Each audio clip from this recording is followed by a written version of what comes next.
A man came home from a business trip, but found a terrifying thing. On the ground outside the door, there were 2 huge shoe prints. Judging from the size of the shoe print, it must have been left by a man. And there was a pile of cigarette butts next to them. This shows that the other person had been waiting at the door for a long time. The man's wife was left alone at home for long. His aunt immediately had 10,000 guesses, so he quickly took out the pistol in the car and climbed over the gate to the house. The man crossed the dense forest at the fastest speed and came outside the house. On the path nearby, he saw the footprints of Vin, which means the intruder had entered the house. The man immediately loaded the bullet, squatting and sneaking in quietly. But there was loud music playing in the house, but his wife was nowhere to be seen. The man hurried to search around. When he came to the bedroom, he saw the room was in a mess, and the walls were covered in blood. It was obvious that a fight had happened here. The man quickly picked up the phone to contact his wife. He learned that his wife had been beaten badly and was admitted. His wife said weakly to him. Shortly before the man came back, a strong man suddenly broke into the house. He said nothing, to searching everywhere. He said to find nothing. In anger, he beat him seriously. The brother-in-law also told the man the strong man was arrogant and didn't disguise himself. After committing the crime, he took a green taxi and drove away, looking at his injured wife. The man vowed to find the murderer to seek justice for his wife. Then, the only clue known so far is the green taxi. So the man decided to use this as a breakthrough to find the murderer little by little. The next day, the man drove his car around the city looking for it. He wanted to find the green taxi mentioned by the green taxi too. They found it on a small road.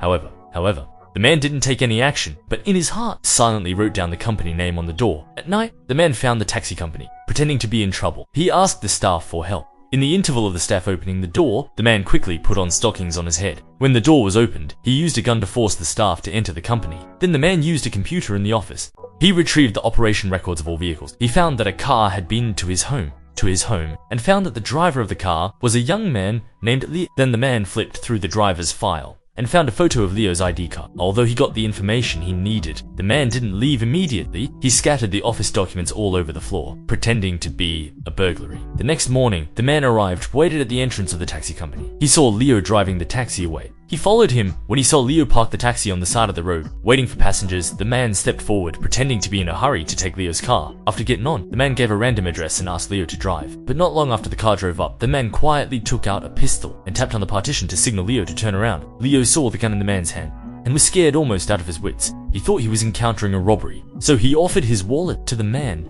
However, the man was not interested in his wallet at all. Instead, he offered Leo telling about the one who came to his house 3 days ago. It was a man owing distance wallet. So Leo was very impressed. He told the man the customer of that order was a strong man with broad shoulders. Near noon that day, the man got on his car after leaving the airport and then gave Leo an address of a manor and asked Leo to drive directly there. Upon arrival, the strong man asked Leo to wait at the door and entered the manor alone. About an hour later, the strong man came out of the manor and then returned to the airport all the way. He told the man everything he knew about the man. Then Leo begged the man to let him go, and even promised to leave the taxi to the man. However, what was unexpected was that the man raised his pistol, aimed at Leo's head and fired a shot. Leo didn't know until he died. The man who killed him was actually a killer. In order to eliminate all factors that might expose him, he would never have any sympathy for anyone. From Leo's description, the man learned that the murderer got off the plane. He went straight to his home. He immediately believed his boss was behind the scenes, because only the boss knew his address. What's more critical is the man failed in an assassination mission a few years ago. The boss must have been afraid of the exposure and bring trouble to himself, wanted to silence the man, but unexpectedly, his wife was killed. The man is a man who takes revenge. He immediately packed his bags and rushed to the airport to take revenge on the boss and the murderer. He is the most loyal top killer, but with a nail gun into the boss's chest with a nail gun. The suddency, making the boss look at his subordinate in disbelief. The severe pain made him want to cover his chest. However, the boss had been firmly tied to the chair and couldn't move. The killer calmly took out his phone and dialed a call, saying that as long as the boss answered his questions truthfully, he would send someone. Unexpectedly, the boss was stubborn. He would rather struggle to reach the phone. He would never say a word, but overestimating oneself is risky. He slipped and fell heavily to the ground with the chair. The killer quickly picked up the recipe to cushion the boss to prevent from being contaminated by the blood from his mouth. Then he sat aside, waiting confidently for the boss to be unable to bear the pain, and confessed. But the killer forgot that the boss was an old smoker with 50 years of smoking. His lungs couldn't withstand such torture, and he died in just 1 minute.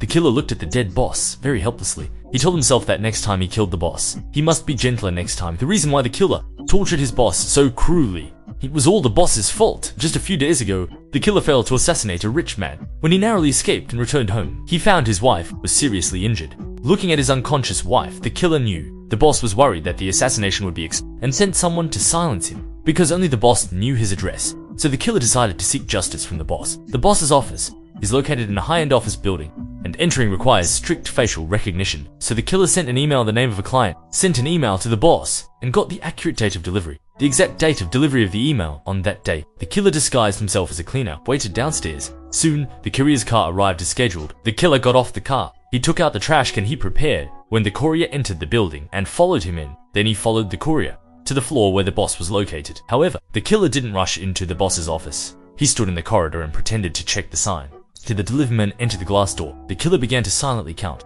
to calculate the time from the glass door opening to locking. Yefi kilometers. Yes, yes, yes. 7 seconds time. This means that after the glass door is open, the killer has only 7 seconds to enter. Calculating the time, the killer lies by the water dispenser while pretending to drink and secretly observes the courier's actions. While the delivery man opens the door and leaves, the killer counts down again. When the delivery man enters the elevator, the killer immediately stood up. He stretched out his foot before the glass door closed. He stretched out his foot. Then, the killer took out the gun and toolbox from the trash can. He roughly pushed open the door. The female secretary saw the killer, the secretary, to prevent the secretary from doing tricks. The killer took the secretary with him, entered the boss's office. He met the boss disguised as a lawyer. However, the cunning boss saw the killer coming to him. He was not panicked at all. Instead, he hypocritically blamed the killer. He shouldn't have exposed himself to risk exposing himself, but the killer didn't waste any words with him. He directly took out a zip tie, asking the secretary to tie the boss to a chair, and then tied himself in the bathroom. Seeing the killer's actions, even the fool could see that the killer had already known the truth. So the boss immediately changed the suit, saying that he sent people to it was not his intention at all, but the client who wanted to assassinate the rich man. He was very angry after learning that the killer failed, so he ordered to kill the killer again. I was forced to make amends to a very angry, very powerful man. The killer asked the boss to say who the client and the person chasing him were, but the boss refused to say it on the grounds of and refused to say. Seeing the boss was stubborn and didn't waste words, he picked up the nail gun and nailed the boss's computer with a nail gun and expected. The boss became more confident. Everything I dealt with was on those 2 laptops, but it's gone?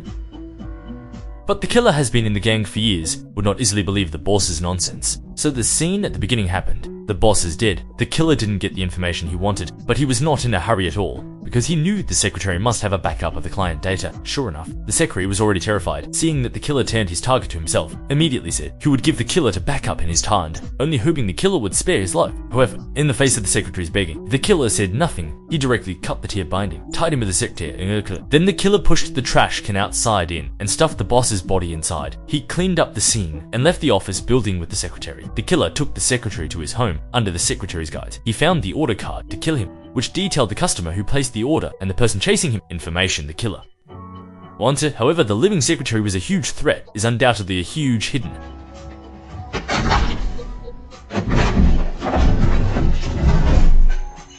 The secretary's death looked like he fell down the stairs and died by accident. The police couldn't find the killer no matter how they checked. Next, the killer still needs to dispose of the boss's body. He transported the bosses to the warehouse where he stored weapons and cut it into 99 pieces. Then he dissolved it with strong acid to nothing. He took a flurry and threw the bucket containing the boss into the sea. In this way, all the evidence of the murder was erased by the killer. Then he embarked on the revenge on the murderer Kayat.